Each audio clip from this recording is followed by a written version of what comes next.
Name ist Sabine und ich bin Aufräumexpertin und ich bin dazu durch meine eigene Geschichte gekommen, weil ich einfach jahrelang selber bedenkenlos konsumiert habe und sehr viele Dinge bei mir angehäuft habe und einfach das Gefühl hatte, dass ich von den Dingen eher erschlagen und erdrückt werde. Das ist das Schlafzimmer? Oh ja. Im Prinzip sind es 3 Schränke immer mit so okay. Doppeltüren. Ja? Ich finde es wirklich erschreckend, was in so einen Schrank reingeht und was ich alles gekauft habe. Für sie ist es essentiell, eine funktionierende, cleane, aufgeräumte Umgebung zu haben, um zum Nähen zurückzukommen. Ich bin generell sehr perfektionistisch veranlagt, was ja eigentlich nicht so gut ist. Also ich stehe mir selbst im Weg. Ich nenne das ja immer so den Therapieberg. Man sollte sich schon auch mal selber damit konfrontieren, wie viel man eigentlich besitzt.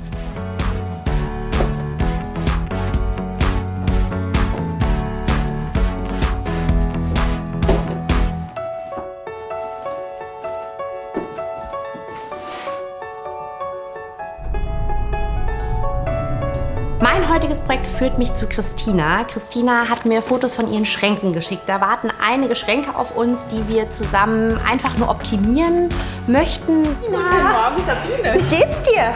Gut, danke. Wie schön. Hallo, wer bist denn du? Okay, gut, dann machen wir ganz langsam. Guten Tag. Mein Name ist Christina Luengo. Ich bin 44 Jahre alt und bin Diplom-Betriebswirtin, bin schon sehr lange beim Landtechnikhersteller und mittlerweile 6 Jahre in der IT tätig.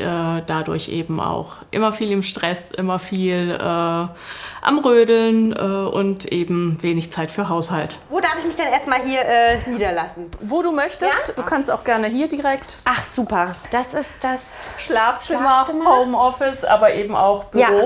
Ich habe auch einen zweiten Schrank im Flur. Okay. Da verteilt sich das jetzt so ein bisschen. Ne? Okay. Mit Bettwäsche, Handtücher habe ich dann im Flur. Kleidung habe ich hier Ja, okay. und Nähsachen sind verteilt. Das ist jetzt voller Stoffe. Aber dann kannst du mir gerne mal zeigen, Ja. in den Schränken, was da auf uns zukommt. Natürlich ist es auch mit einem mulmigen Gefühl verbunden, weil der Kleiderschrank einfach nicht das aussagt, was ich bin, was ich sonst in meinem Leben eigentlich leiste und was ich auch gern habe. Ich muss schon sagen, da ist so ein bisschen auch Scham mit dabei, das jetzt wirklich zu zeigen, dass es einfach nicht so ist, wie ich mich eigentlich fühle. Also das ist jetzt halt wirklich voll, ne? Ich habe meine ganzen Hobbysachen da drin und es ist einfach wenig Platz. Und ich brauche immer ewig, bevor ich mit einem Projekt anfangen kann, weil ich erst mal die Stoffe zusammensuchen muss, die ganzen Kleinteile. Also ich habe zu jedem Stoff irgendwie eine Idee im Kopf gehabt, was Ja, es klar. werden soll, habe es aber irgendwie nicht geschafft. Dann liebe ich natürlich Bücher und habe haufenweise Bücher zu Patchwork, zu Kinderkleidung nähen oder sonstige Sachen nähen. Und wie viele Jahre hast du das jetzt angesammelt? Also wann hast du angefangen mit dem Nähen? Ich habe schon in der Jugend mit meiner Mutter zusammen genäht. Ach, schön. Also es ist gar nicht so neu, das Hobby. Ja. Ich habe dann, als mein Sohn zur Welt kam, habe ich Patchwork-Decken gemacht. Toll. Ja, aber dann kam der Beruf wieder und dann lief die Zeit einfach Zeit, davon. ne? Ja. Und ich war ja auch, seitdem mein Sohn 2 ist, bin ich allein mit ihm und dadurch war die Freizeit auch sehr begrenzt. Natürlich. So, dann zeig mal, was uns da noch erwartet. Ah, das sind die Hosenanzüge. Das sind die Hosenanzüge und ein paar Jacken, von denen ich dachte, Mensch, wenn sich da jemand findet, der das brauchen könnte, da habe ich mich bisher nicht von trennen können, weil es einfach teuer war und noch relativ Na klar. neu. Im Prinzip sind es 3 Schränke, immer mit so okay. Doppeltüren. Dann schauen wir noch mal in den Flur, ne? Den anderen Schrank. Ja. Okay, Die Dinge, die ich jetzt eben nicht im Schlafzimmer habe. alles klar, genau. Handtücher und so weiter hat sie gesagt. Handtücher, Okay. Bettwäsche, Super, Tischwäsche, Hoppla. Hilfe. Katze, die sich gerne im Schrank versteckt. Das verstehe ich. Es ist sehr gemütlich im Schrank wahrscheinlich. So, da. Spiele haben wir da oben, okay. Genau, da habe ich noch Spiele. Halstücher mag ich sehr, sehr gern. Habe Ja. ich ganz viele. Das sind jetzt alles eben Nähsachen, diese ganze Hardware zum Nähen, unsere Winterkleidung und meine Schuhe. Super, okay. Dann würde ich sagen, legen wir gleich mal los. Prima. Dass wir sehen, wie weit wir heute kommen. Ja. So, liebe Christina, ich habe auch, wie du weißt, ja immer gerne ein Farbsystem. Ich habe auch bei meinen Tüten und Taschen ein Farbsystem. Okay. So, dann können wir die hier schon mal aufstellen, hier Richtig, unten. ja. Und dann können wir uns hier so ein bisschen auf dem Bett ausbreiten, weil wir nämlich erstmal dann wirklich alles rausholen, dass Ja. wir einmal sehen, was da ist. Und zwar rosa, das ist die Tüte, wo die Sachen reinkommen, die du gerne spenden möchtest. Okay. Grün sind die Taschen, die du behältst. Und es gibt immer mal auch natürlich Gegenstände, wo man sich nicht direkt sicher ist. Das ist die Vielleicht-Tüte. sie hat schon sehr viele Schränke und es ist natürlich schon auch gut Programm für uns in den 2 Tagen, die vor uns liegen. Ich bin gespannt, wie perfektionistisch sie am Ende sein wird. Also ob wir, sage ich mal, ihren Ansprüchen oder ihren Ideen und Vorstellungen genügen werden. Genau, bei den Hosen können wir anfangen. Alles klar. Ich mache es am liebsten tatsächlich immer, dass ich mir die Lieblingshosen nehme oder allgemein die Lieblingsteile nehme und damit dann immer Schritt für Schritt alles, was dann noch kommt, sozusagen vergleiche, weil man letztendlich ja doch immer wieder zu den Lieblingsteilen greift. Die würde ich tatsächlich spenden. Super, wow. Genau, jetzt geht's zu den Strickjacken. Die nutze ich wirklich tatsächlich sehr viel. Ja. Wir haben im Büro nur Klimaanlage, wir können keine Fenster öffnen. Okay. Und da brauchst du immer ein bisschen was, wenn du dann im Blüschen rumläufst. So, das ist jetzt so ein Teilchen, was ich jetzt selbst genäht habe. Da hatte ich mich zu einem Kurs angemeldet in einem Nähstübchen. Es war eigentlich ganz witzig und ganz nett. Es sieht auch super aufwendig aus, also gerade hier. Es ist auch bequem mit den Taschen und mit diesen Kellerfalten. Ja, toll. Sieht super schön aus. Das war so der erste Versuch mit Kleidung für mich. Also meine Mutter hat Schneiderin gelernt in Spanien, bevor sie dann nach Deutschland kam. Und wir fingen dann in dieser spanischen Gemeinde eben auch sehr früh an, bei Weihnachtsfeiern was vorzutanzen oder mal so eine kleine Kindermodenschau zu machen als Programmpunkt. Und irgendwann haben wir uns Mädels, als wir so im Jugendalter waren von 13, 14, haben wir uns so Cheerleader-Kostüme genäht, diese schönen Ballonröcke. Und das war tatsächlich so mein erstes Nähprojekt, was ich dann auch selbst gemacht habe.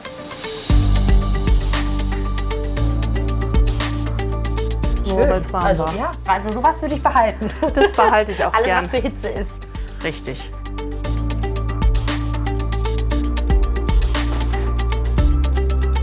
Das sind jetzt Sachen von meinem Sohn tatsächlich, die ich für ihn aufgehoben habe. Okay. Er hat ja mal Fußball gespielt okay. und er war immer wahnsinnig fixiert auf diese ganzen Trikots, die es jeden Sommer neu gab von Barcelona. Also Ja, da war er immer ganz happy, wenn es das dann im Sommer gab. Ich meine, die Dinger sind ja auch wahnsinnig teuer. Ich wollte es gerade sagen. Und die gibt es dann nur zu einer bestimmten Zeit. Na und klar.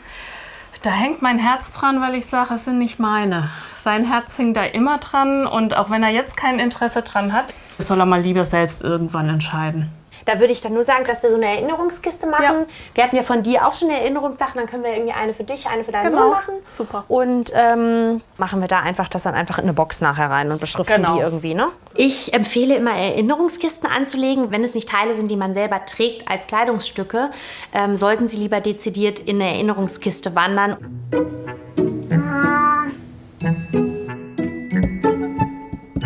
Ja, dann schauen wir da noch mal durch. Da hattest du ja tatsächlich auch bei der Ukraine-Aktion auch schon viel gespendet, ne? Wir hatten sehr viele Kollegen, die in einem Verkaufshaus von uns in der Ukraine saßen, die über die Firma ins Land geholt wurden. Und ich habe dann halt auch nicht nur ein bisschen Kleidung abgegeben oder Spielsachen, die ich jetzt hatte, sondern ich bin wirklich jeden einzelnen Raum, jeden einzelnen Schrank durchgegangen.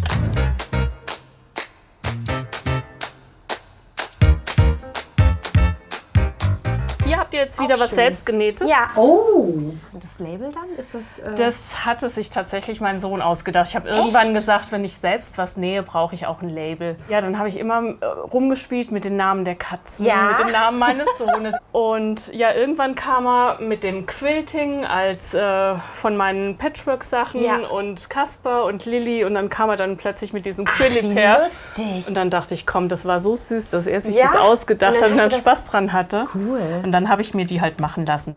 Mich beeindruckt das sehr, dass Christina so fürs Nähen brennt, Kleider und Taschen zu nähen und auch viel für andere Leute zu nähen. Also sie näht auch ein bisschen natürlich für sich, aber sie näht ja auch gerne für andere oder macht Auftragsarbeiten für Geschenke zum Beispiel. Und hier die Ordner, da war ja auch noch die Frage, eigentlich, ich meine, thematisch machen die Ordner natürlich bei der Kleidung jetzt nicht so viel Sinn, aber das wäre jetzt Quatsch, das jetzt in den Flur zu schaffen, wenn du eigentlich die Dokumente ja hier brauchst, weil dein Schreibtisch ist hier. Genau. Könnten wir eine der Stangen vielleicht einen Ticken hochsetzen.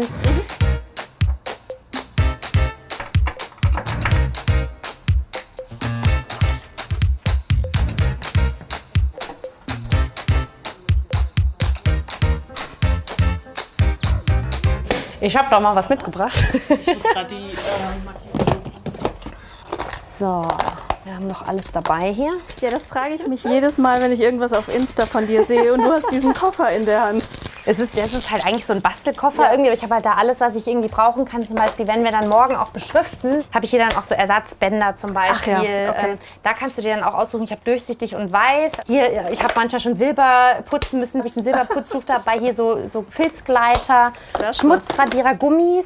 Sabine, ich habe auch schon mal was besorgt. Und zwar hatte ich bei dir, ich meine, es war auf Instagram einer deiner Posts, diese tollen, sehr schmalen Kleiderbügel gesehen. Ah, super, ja klar. Und die hatte ich mir jetzt in meiner Wunschfarbe, in diesem Cremeton jetzt mal besorgt. Schön, ja, und super. dachte, wir tauschen das aus, dann sieht es vielleicht auch alles auch ein bisschen einheitlicher aus. Die einheitlichen Kleiderbügel empfehle ich immer einfach, dass auch da das Auge visuell so ein bisschen beruhigt wird.